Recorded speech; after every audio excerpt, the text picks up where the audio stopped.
नमस्कार, मैं हूं आपके साथ शगुफ्ता साहिल देव। आप देख रहे हैं जीएनटी स्पेशल। कहते हैं जाकी रही भावना जैसी, प्रभु सूरत इन देखी वैसी। यानी जिसकी जैसी भावना वैसा उसके लिए भगवान का स्वरूप। राम मंदिर का गर्भगृह तैयार है, अवधपुरी का आंगन भी सज रहा है, प्राण प्रतिष्ठा की तैयारी भी पूरी है।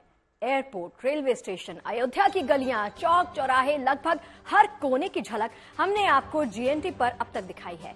लेकिन अगर अब तक आपने कुछ नहीं देखा है तो वो है रामलला की नई मूर्ति। वही मूर्ति जिसकी स्थापना राम जन्मभूमि मंदिर में होनी है। इसके दर्शन भक्तों को पहली बार 22 जनवरी को होंगे। राम मंदिर के गर्भगृह में स्थापित करने के लिए 3 मूर्तिकारों ने अलग अलग मूर्तियां बनाई हैं, जिनमें से एक को गर्भगृह में स्थापित करने के लिए चुना जाना है।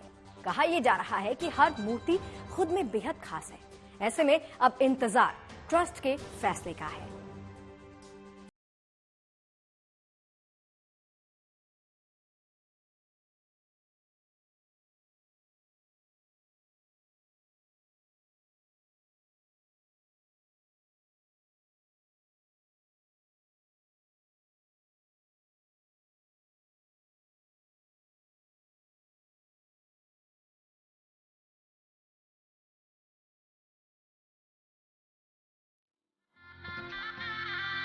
श्री रामचरितमानस के बालकांड में तुलसीदास जी कहते हैं, काम कोटि छवि श्याम शरीरा, नील कंज बारिद गंभीरा, न अरुण चरण पंकज नख ज्योति, कमल दलहन बैठे जन मोती।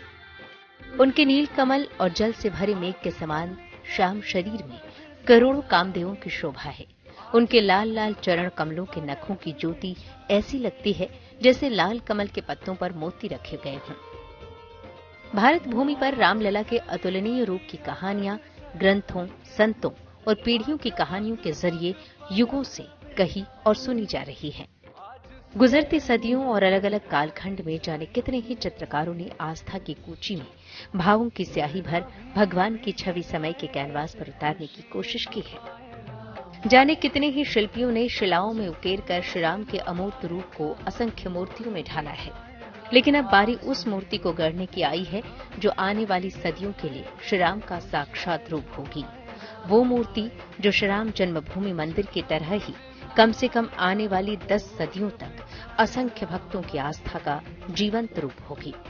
यही वजह है कि प्राण प्रतिष्ठा समारोह के पहले सबके मन में यह कौतूहल है, रामलला की मूर्त आखिर कैसी होगी और वो क्षण कितना अलौकिक होगा जब भक्त रामलला के पहले दर्शन करेंगे।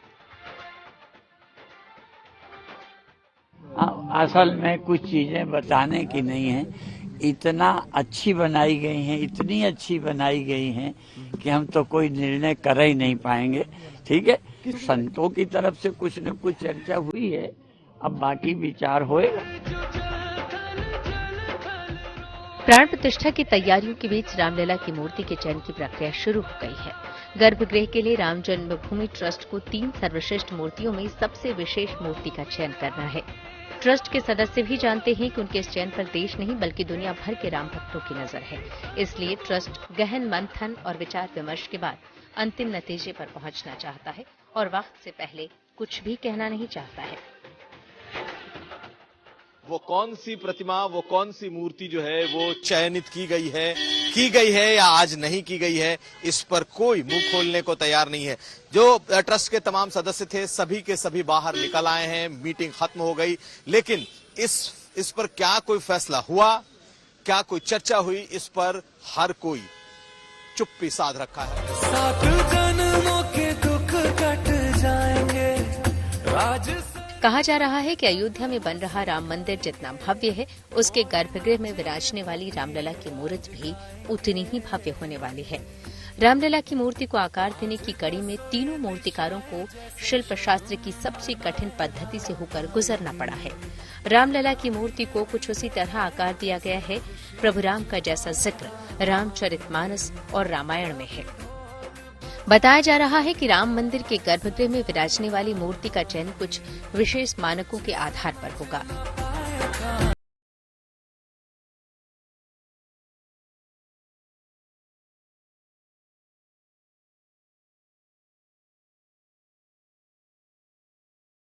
स्वरूप के दर्शन होंगे।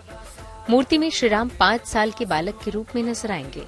चयन में ये भी देखा जा रहा है कि मूर्ति में श्री राम की मर्यादा और साहस का भाव भी नजर आए, तो साथ साथ रामलला की मूर्त में एक 5 साल के बालक की बाल सुलभ निश्चल मुस्कान भी हो, जबकि मूर्ति की आंखों में दैवीय सहजता और गंभीरता के भाव झलकते हों। कुल मिलाकर प्रभु राम के हर भाव को रामलला की मूर्ति में दर्शाने की कोशिश की जा रही है। 22 जनवरी को प्राण प्रतिष्ठा से पहले ये अंतिम दर्शन है जो निर्माण स्थल के आप कर सकते हैं। श्री राम जन्मभूमि ये यहाँ पर रामलला की जो प्रतिमा स्थापित होनी है उसके लिए 3 अलग अलग मूर्तिकार प्रतिमाएं बना रहे हैं।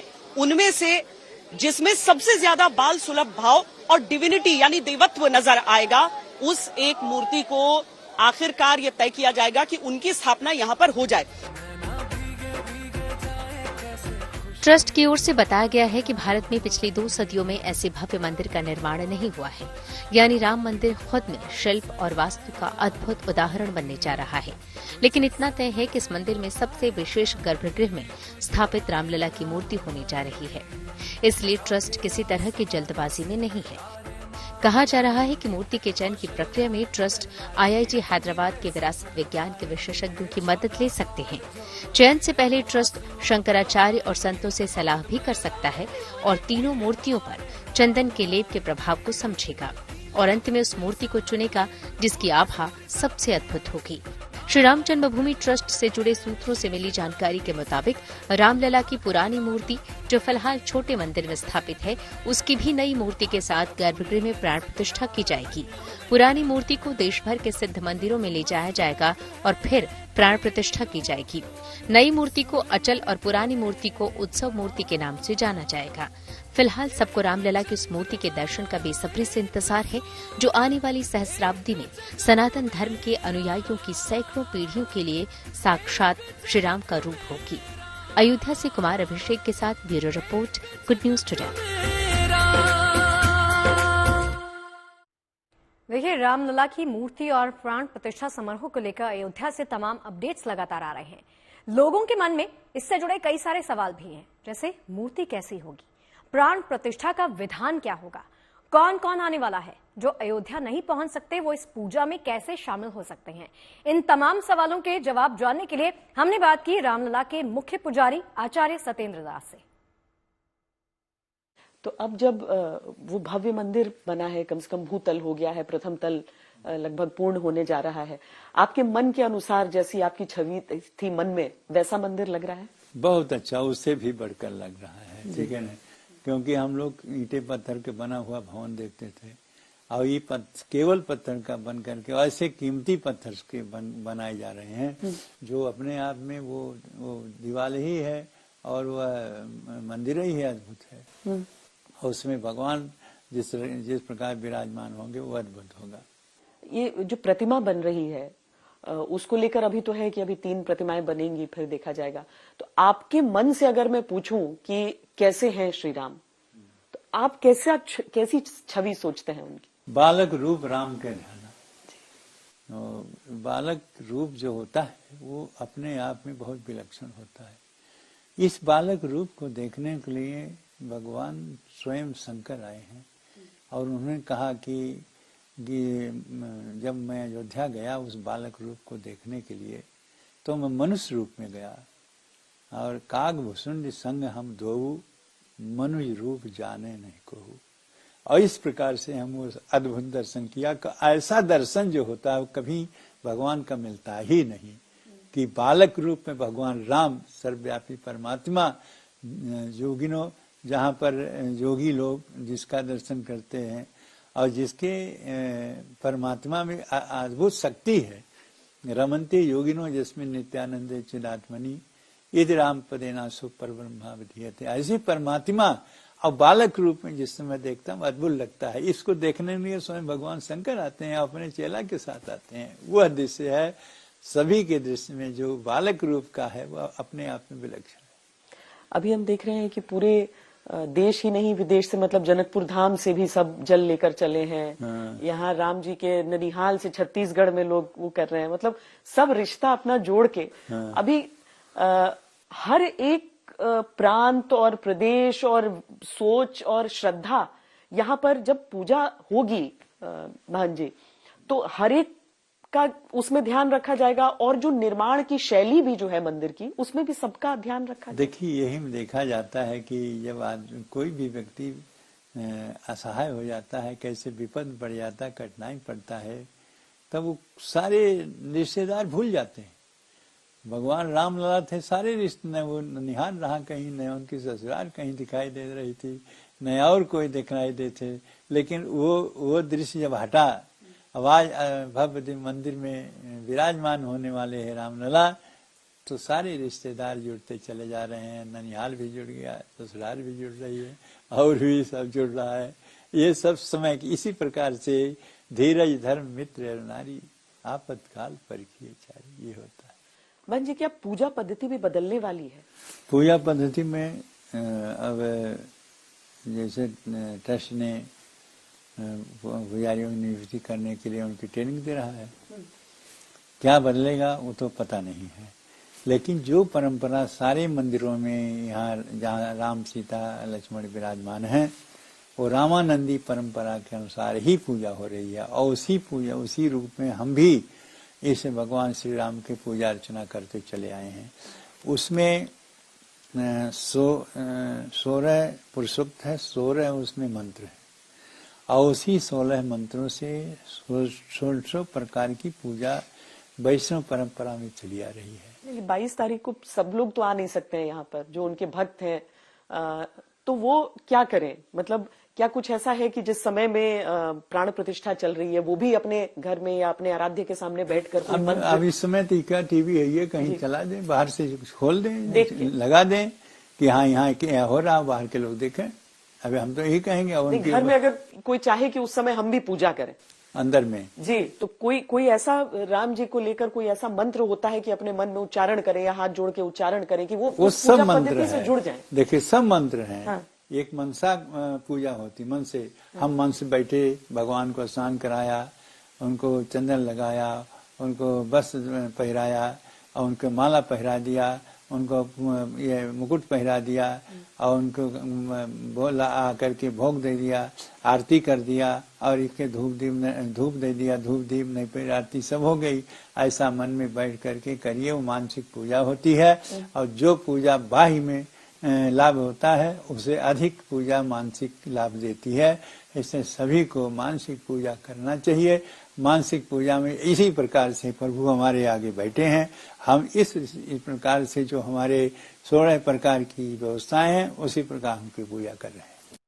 अयोध्या में भगवान रामलला की प्राण प्रतिष्ठा 22 जनवरी को होगी, लेकिन प्राण प्रतिष्ठा का अनुष्ठान 7 दिन पहले 16 जनवरी से ही शुरू हो जाएगा। इसके बाद 22 जनवरी को महज 84 सेकंड के अभिजीत मुहूर्त में भगवान रामलला की अचल मूर्ति की प्राण प्रतिष्ठा होगी। प्राण प्रतिष्ठा के दौरान सबसे पहले प्रधानमंत्री मोदी श्री राम की प्रतिमा से पर्दा हटाएंगे, फिर उनकी आंखों में काजल लगाएंगे। इसके बाद रामलला को आईना दिखाया जाएगा। क्या है प्राण प्रतिष्ठा से जुड़ी ये रस्म और इसका धार्मिक महत्व क्या है, ये जानने के लिए हमने बात की काशी के उन्हीं कर्मकांडी विद्वान के साथ जो इस खास पूजा में शामिल होने अयोध्या आएंगे। प्राण प्रतिष्ठा के दौरान नेत्रोन्मीलन की एक प्रक्रिया होती है, जब भगवान के आंखों को पहली बार खोला जाता है और दर्पण के सामने भगवान को रखा जाता है। इस बारे में ज़्यादा जानकारी करने के लिए हमारे साथ काशी से जाने वाले कर्मकांडी विद्वान लक्ष्मीकांत दीक्षित जी के सुपुत्र सुनील दीक्षित जी हैं। क्या होता है ये नेत्रोन्मीलन और किस तरह की ये प्रक्रिया होती है? नेत्रोन्मीलन एक ऐसी प्रक्रिया है प्राण प्रतिष्ठा की, जो सभी देवालयों में भगवान की पहली दृष्टि को हम खोलते हैं, भगवान की आंखों का दर्शन करते हैं। तो भगवान की पहली दृष्टि जब हमारे सभी जनता जनार्दन के ऊपर पड़ती है, तो उस दृष्टि काफी तीखी होती है। तो उस दृष्टि को सौम्य करने के लिए, जो हमारे लिए लाभकारी हो, हमारे लिए उपकारी हो, ऐसी दृष्टि को देखने के लिए भगवान की पहली दृष्टि को खोलने की जो प्रक्रिया है, वह दर्पण में भगवान का मुंह देख करके, मूर्ति के पीछे खड़े होकर के सोने की तार, शलाका जिसको बोलते हैं, सोने की शलाका से घी और शहद दोनों मिला करके और फिर मंत्रों के द्वारा उनकी दोनों नेत्रों की कल्पना करके नेत्रों में शहद और घी लगाया जाता है और उसके बाद भगवान के सामने सुवर्ण रखा जाता है। तो सबसे तेज दृष्टि को सहन करने की जो क्षमता सुवर्ण में होती है, तो भगवान की पहली दृष्टि भक्ष्य भोज्य पदार्थ यानी आंख खुलते ही पहले क्षुधा लगती है, तो वो भोग लगाते हैं। तो पहला भोग वो लगता है और सोने पर उनकी दृष्टि पड़ती है। उसके बाद सभी के लिए वो दृष्टि सौम्य होती है, अच्छी होती है, लाभकारी होती है। ये नेत्रोन्मीलन की प्रक्रिया है।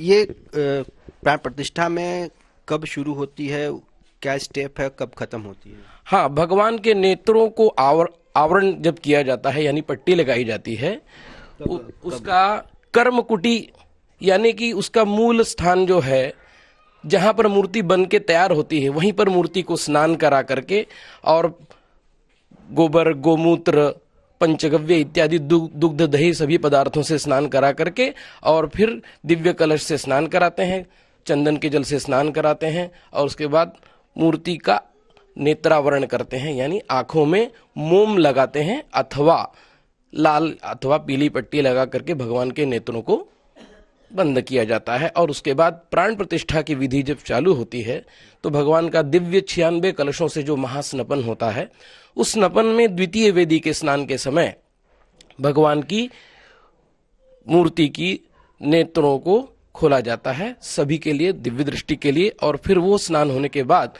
मूर्ति नगर भ्रमण के लिए जाती है और सब लोग दिव्य दर्शन करते हैं, पहली बार चल रूप में, और उसके बाद फिर मंदिर के आप गर्भगृह में जाकर के मूर्ति प्रतिष्ठित होती है। और जब प्राण प्रतिष्ठा हो जाती है उसके बाद सभी के दर्शन के लिए वो मूर्ति खोली है। इसका महत्व क्या है आखिर? इसका कोई प्राचीन इस तरह की ये एक प्रक्रिया है कर्मकांड की, या इसका कोई विशेष महत्व है? इससे इसको किया क्यों जाता है? हाँ, जब हमारा शरीर तैयार होता है, किसी भी जड़ से चेतन अवस्था में आता है, तो सभी तत्वों का आगमन होता है। उसी प्रकार भगवान में नेत्र दृष्टि तत्व जो आता है, वो दृष्टि तत्व की जो प्रेरणा होती है उसमें, तो वो उसी मंत्र की प्रक्रिया से भगवान के नेत्रों को खोला जाता है ताकि वो दृष्टि सभी के लिए अच्छी हो। यही प्रक्रिया है प्राण प्रतिष्ठा की। अयोध्या में रामलला के प्राण प्रतिष्ठा समारोह की तैयारियों को लेकर पूरे देश में उत्साह देखा जा सकता है। अयोध्या में महायज्ञ के लिए 1008 कुंड बनाए गए हैं। श्री राम के ससुराल से पवित्र नदियों का जल आ रहा है। मंदिर के लिए रामेश्वरम से 600 किलो की घंटी आई, तो वहीं मंदिर के दरवाजे हैदराबाद से बनकर आ रहे हैं।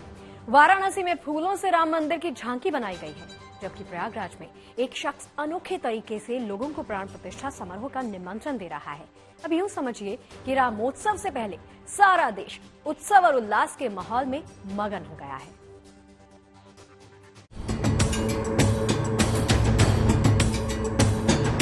मंगल भवन अमंगल हारी, प्रभु सुदशरथ अचर बिहारी। मंगल भवन अमंगल हारी, प्रभु सुदशरथ अचर बिहारी। राम सिया राम जय जय राम। आस्था और भावनाओं के संगम के बीच हर कोई बस जुटा है पूरी तत्परता और मुस्तैदी से अपना अपना कर्तव्य निभाने में। काम बहुत है और समय अब कम बचा है, सो प्राण प्रतिष्ठा के अनुष्ठान को लेकर तैयारी तेज है और उत्साह ज्यादा।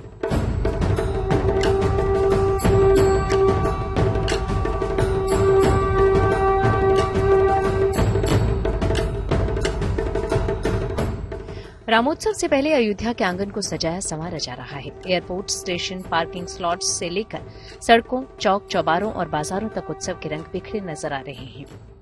अयोध्या नगरी का रूप बदल रहा है, रूप संवर रहा है। विकास के काम हो रहे हैं तो सौंदर्यीकरण का भी काम हो रहा है। यहाँ पर आप ये बनता हुआ ब्रिज देख रहे हैं जो सीधे बाईपास से जोड़ता है, यानी एयरपोर्ट पे कोई भी लैंड करेगा, यानी 30 तारीख जब पहला नागरिक विमान यहाँ लैंड करेगा, उसके बाद से इस ब्रिज का इस्तेमाल होगा बहुत ही कम समय में यहाँ तक पहुंचने के लिए। तो उस जगह पर भी वो चित्र बन रहे हैं जो भारत की सांस्कृतिक धरोहर है, भारत की पहचान है।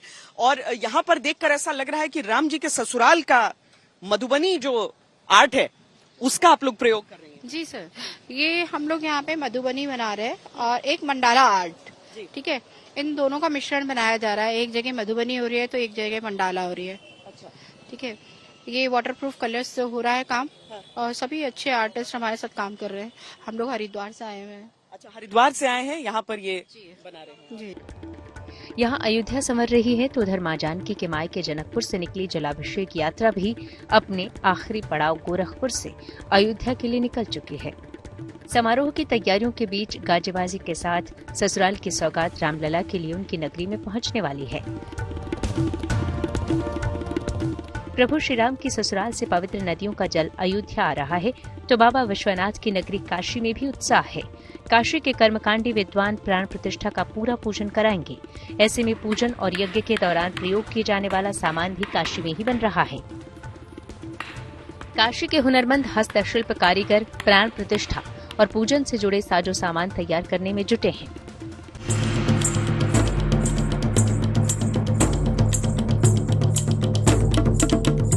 रामेश्वरम से 600 किलो का एक घंटा अयोध्या पहुंच गया है। इस 600 किलो के घंटे को भव्य और दिव्य राम मंदिर में स्थापित किया जाएगा। अलग अलग जगहों से रामनगरी अयोध्या पहुंच रहे लोग इस घंटे के दर्शन कर रहे हैं।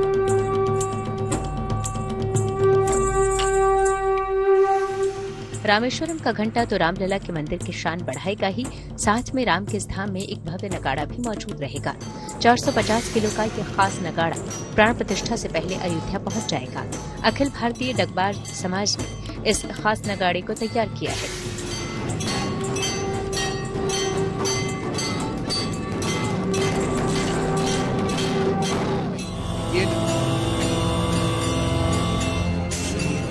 यूं समझिए कि राम भक्तों का उल्लास और उमंग चरम पर है। अवधपुरी में रामलला की प्राण प्रतिष्ठा को लेकर देश भर में उत्सव का माहौल है।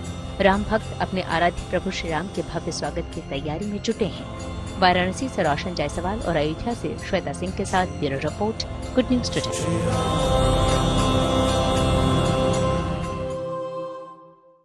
और वो कहते हैं ना कि अयोध्या के राम और राम की अयोध्या, यही आपको दिखाई देगा 22 जनवरी को। फिलहाल इजाजत दीजिए, आप देखते रहिए गुड न्यूज टुडे। नमस्कार।